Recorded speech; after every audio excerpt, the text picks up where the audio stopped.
Bienvenue dans Entre les lignes, un rendez-vous exclusif signé Kobo by Fnac pour promouvoir la lecture numérique. Aujourd'hui, épisode spécial roman policier avec Bernard Minier. Rendez-vous en fin de vidéo pour participer à notre jeu concours et tenter de gagner une liseuse Kobo Libra Color avec étui de protection dédicacée par Bernard Minier et son nouveau roman Rupture au format e-book.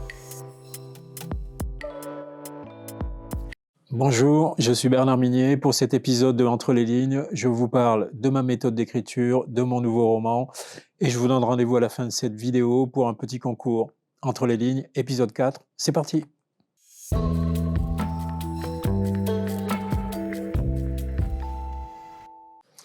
Oula, en fait j'ai quasiment toujours écrit depuis que je suis à un âge de lire et d'écrire.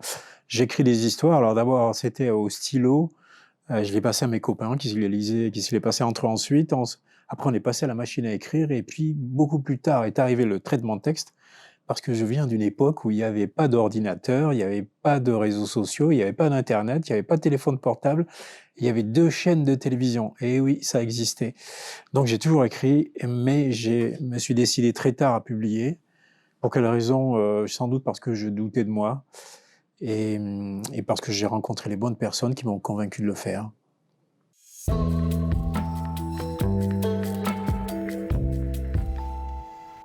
Ah oui, il y en a eu un en fait, je faisais beaucoup de concours de nouvelles et les concours de nouvelles, c'est d'ailleurs une très bonne école parce qu'on se mesure à d'autres, et j'ai croisé des talents de plume formidables dans les concours de nouvelles et un jour, à l'occasion d'un de ces concours, j'ai croisé un monsieur qui était amateur de romans policiers.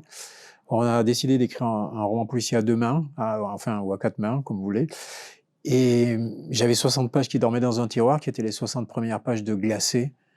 Je lui ai montré ça et il m'a dit: «Mais tu peux le faire tout seul, vas-y, fonce, c'est formidable», et donc j'ai fini Glacé grâce à lui. Je l'ai envoyé aux maisons d'édition grâce à lui et à partir de là, c'est parti très vite.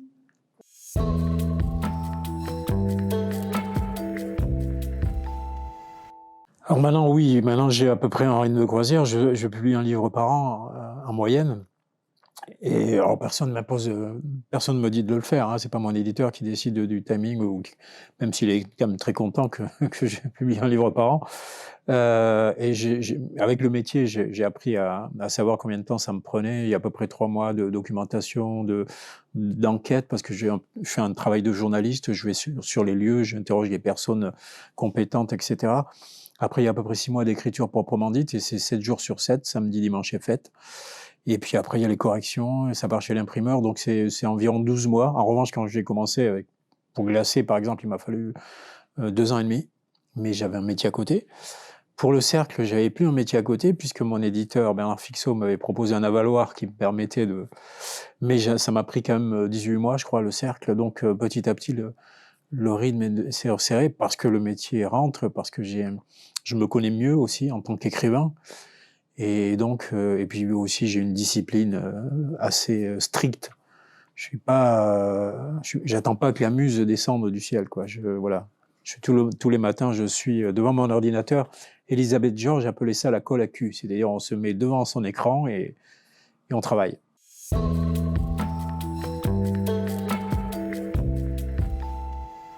Oui, oui, c'est des intercalaires, c'est un classeur avec tout ça dedans, c'est de la matière. Et je faisais pas ça au début, hein. Au début, je partais la fleur au fusil pour Glacé, pour le Cercle, et du coup, j'étais obligé de revenir en arrière, de réécrire, de changer les choses, ce qu'en peinture on appelle des repentirs un peu, et ça, je perdais énormément de temps avec ça. Et ce roadbook, alors ça veut pas dire que je vais pas m'autoriser quelques libertés par rapport à ce que j'ai prévu, hein. C'est que je vais pas changer en cours de route. Il y a une phrase de Didier Van Kovler que j'ai souvent citée, que j'aime beaucoup, qui dit un plan, c'est comme une route, c'est fait pour être quitté. Alors effectivement, j'ai un plan, mais de temps en temps, je quitte la route. Parce que moi aussi, j'ai besoin de me surprendre.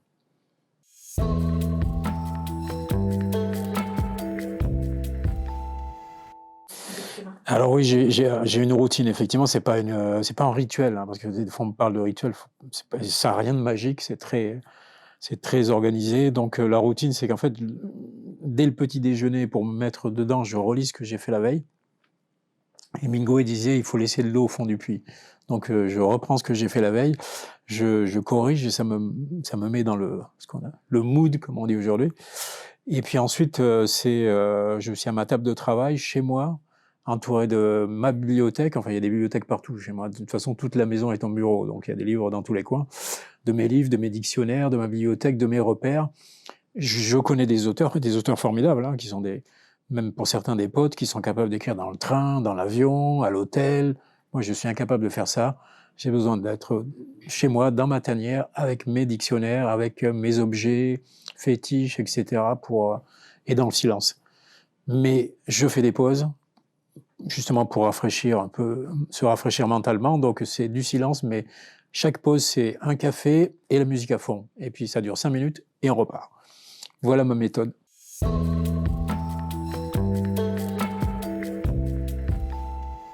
Déjà, il faut secouer le lecteur un peu, hein. Oscar Wilde disait qu'un livre ne doit jamais laisser intact son lecteur. Donc, il y a cette idée-là qu'il faut lui proposer des choses un peu choquantes, un peu perturbantes. Alors, c'est pas tout le livre, loin de là, hein, c'est quelques scènes dans le roman. Il faut le tenir en haleine, évidemment, mais ça va de soi. Donc, il faut qu'il y ait un côté addictif, etc. Mais je veux surtout pas qu'il s'endorme. Je suis pas là pour l'endormir, le lecteur, même s'il y en a beaucoup qui me lisent comme tous les autres livres avant de dormir. Donc c'est du feeling en fait. Je sais à peu près jusqu'où je peux aller, et là où je dois m'arrêter. Moi, je suis fan de films d'horreur, donc les scènes dans ce genre, ça me vient assez facilement.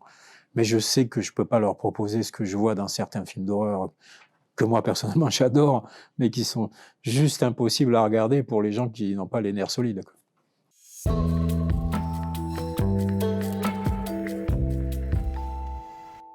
Alors au départ, c'était pas du tout mon intention d'avoir des personnages récurrents. En tout cas pour Servaz. Martin Servaz, quand j'ai écrit Glacé, je savais même pas si j'écrirais un deuxième roman derrière celui-là, hein, non seulement un deuxième roman policier, mais si je terminais, c'était quand même c'est 800 pages en poche, 600 pages en grand format. Quand je l'ai envoyé aux maisons d'édition, j'ai été obligé de le faire en 2 volumes. Vous imaginez une maison d'édition qui reçoit un manuscrit d'un auteur totalement inconnu et ça fait 2 volumes de 400 pages chacun. Vous voyez la tête de la personne qui va ouvrir l'enveloppe. Donc, je savais même pas si j'allais écrire un deuxième roman. Et Servaz, j'avais besoin d'un policier. Ça se passait dans les Pyrénées. Donc, soit c'était un policier de la police judiciaire toulousaine, soit c'était un gendarme de la section de recherche de Pau. Bon, j'ai coupé la poire en deux. On a les deux dans Glacé. On a à la fois Martin Servaz et Irène Ziegler. Mais c'est un personnage qui s'est construit en plus au fil de l'intrigue. Au début, il était un peu indéfini, puis il est sorti du brouillard petit à petit. Je lui ai mis comme attribut la musique de Mahler, puisqu'il adore ce compositeur classique.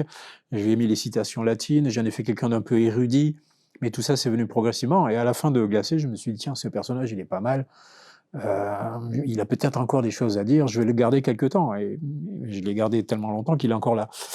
Et puis, en revanche, pour Lucia Guerrero, mon autre personnage qui est apparu beaucoup plus tard, enquêtrice à la Guardia Civile, elle, je savais qu'elle allait revenir. L'idée, c'était déjà d'en faire une série dès le premier, dès Lucia, quoi. C'était un peu le contrepoint ou le contrepoids à Servaz. D'un côté, on a un homme un peu de ma génération, de l'autre côté, on a une femme enquêtrice beaucoup plus jeune. Donc voilà, je savais, quand j'ai créé Lucia, je savais c'était une deuxième série qui allait exister en parallèle de la première. En revanche, quand j'ai créé Servaz, je savais pas du tout que ça deviendrait un personnage récurrent et qui vivrait aussi longtemps.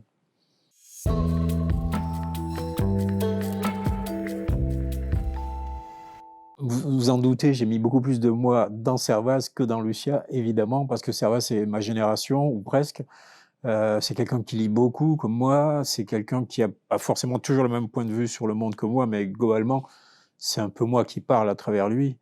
En revanche, Lucia, quand je l'ai créée, je voulais justement faire un personnage très différent.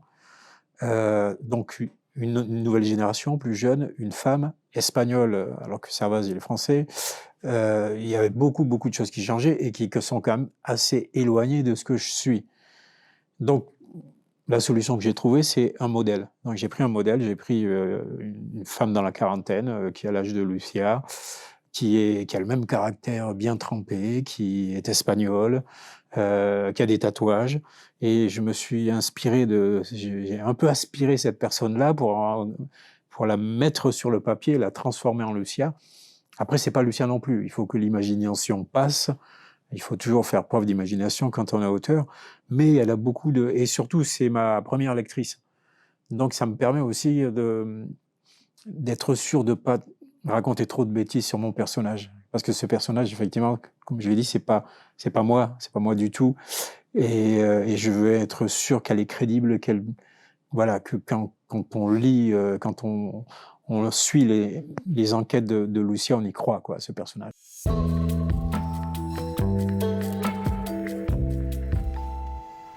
Question qu'on m'a posée pas mal de fois, et c'est pas prévu, c'est pas dans les tuyaux. Ça arrivera peut-être un jour, mais pour l'instant, c'est pas quelque chose que j'ai planifié.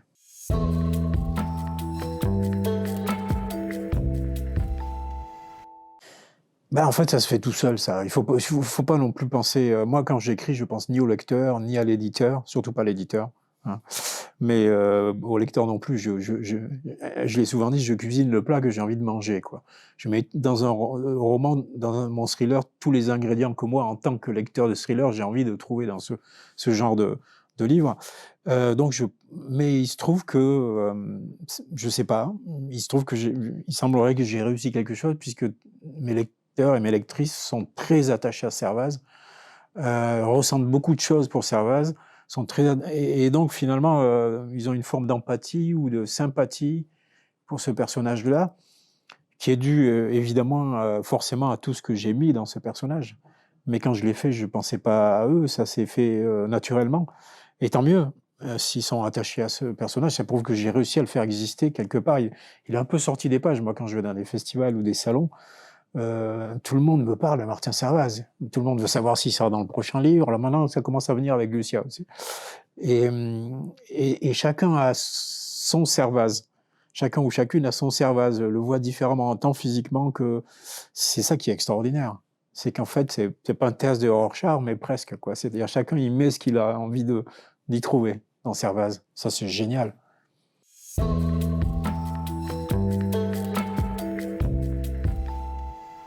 Assidu, oui, mais après, je suis pas forcément un lecteur rapide. Moi, j'ai des lectrices et des lecteurs que je croise des fois, hein, qui lisent un livre par jour ou tous les 2 jours. Moi, je suis incapable de faire ça. Je lis à la vitesse d'un escargot dopé, en gros. C'est-à-dire, ça va pas très vite. Mais oui, j'ai jamais cessé de lire, j'ai toujours lu. De toute façon, c'est un métier qui consiste à beaucoup lire et beaucoup écrire, hein, pour s'améliorer, pour plein de raisons. C'est comme un musicien qui jouerait de la guitare ou n'importe quel instrument sans jamais écouter ce qui se fait à côté.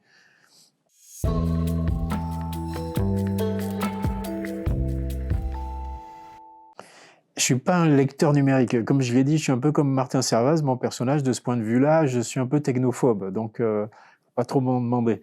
Je suis encore avec les livres papier, et Dieu sait que c'est problématique dans le cas des déménagements. C'est arrivé il y a peu. Les déménageurs ont compris ce que c'était que déménager une bibliothèque entière.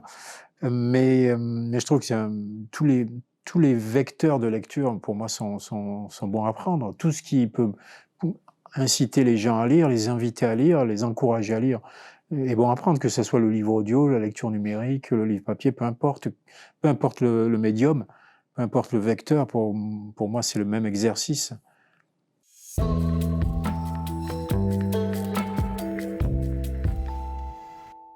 Alors déjà, ça s'appelle Rupture, hein, c'est le titre, rupture au pluriel, parce qu'il y a plusieurs formes de rupture à l'intérieur du livre. Il y a une rupture qui est une rupture globale qu'on connaît tous aujourd'hui, quasiment civilisationnelle. C'est une enquête de Lucia Guerrero, donc on va retourner en Espagne, mais pas que, on va aussi voyager.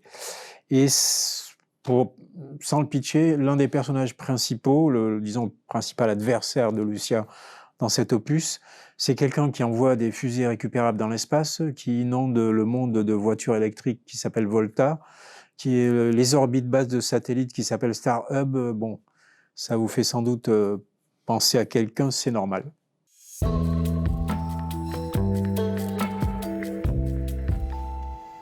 Malpertuis de Jean Ray, qui est un chef-d'œuvre de la littérature fantastique. Celui-là, je l'ai lu un paquet de fois, oui.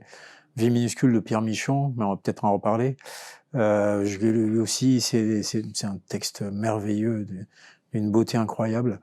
Après, il y a aussi des essais que je lis assez régulièrement. Je pense à Karl Popper, La société ouverte et ses ennemis, à des choses comme ça. J'ai plutôt tendance à relire des essais, parce qu'en fait, les essais, il y a du stabilo partout, pour les idées, les concepts importants ou les phrases importantes. Bon, je les relis, mais je ne relis que les parties stabilotées.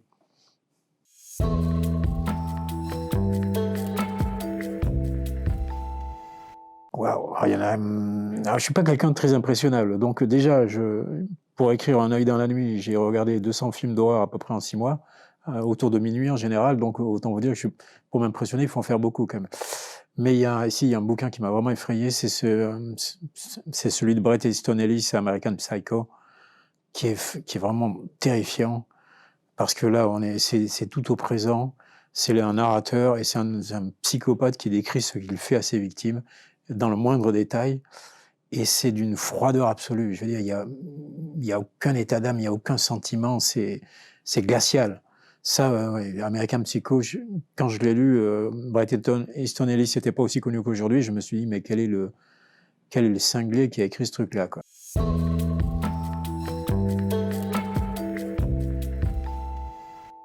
Oula, il y en a plein.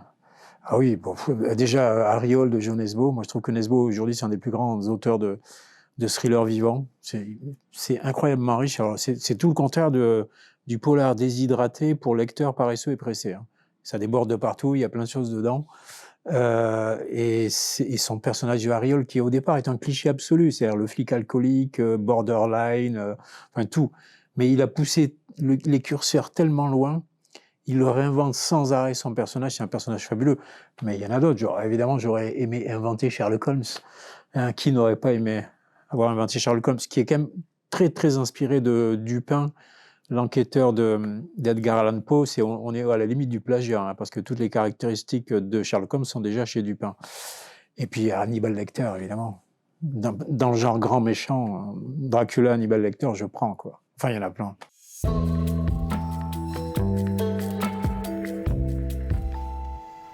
Alors, parmi les livres que j'ai choisis, puisqu'il fallait en choisir quelques-uns, c'était pas évident, étant donné que je suis un lecteur omnivore et que je lis à peu près de tout. Il y a Lovecraft. Lovecraft, c'est l'évidence, hein. Lovecraft, c'est parmi les premières lectures qui m'ont appris l'usage de la peur. Et Dieu sait que j'en fais usage dans mes romans. De la peur, de l'ombre, des ténèbres, de tout ce qui est de l'inconnu aussi, de tout ce qu'on ne comprend pas. De tout ce qui est étranger au sens d'étrange, c'est-à-dire d'extérieur à soi. Et comme tous les gamins de mon âge, on lisait Lovecraft parce qu'on avait 2 tourniquets de livres dans la maison de la presse et on lisait à peu près tous la même chose. Et ça, été vraiment le premier grand choc, peut-être. Alors, Malpertuis, c'est un auteur belge de fantastique, qui est pour moi un des plus grands maîtres du fantastique, et qui est malheureusement très oublié aujourd'hui. Plus personne lit Jean Ray.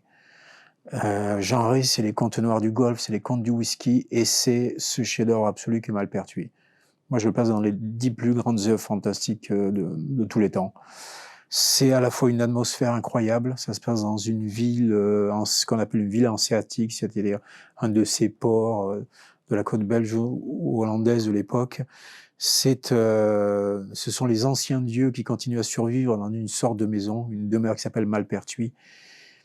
Et c'est une écriture fabuleuse. C'est un très très grand écrivain et malheureusement, il est aussi très très oublié.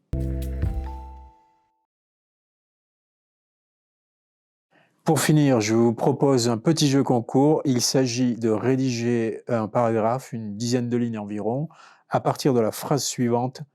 Elle aimait avoir peur, mais en réalité, elle n'avait jamais eu vraiment peur, du moins jusqu'à cette nuit-là. Pour participer, il vous suffit de scanner le QR code qui s'affiche à l'écran. À gagner une liseuse Kobo Libra Color et son étui de protection signée par Bernard Minier, ainsi que son nouveau roman Rupture au format e-book. Fnac.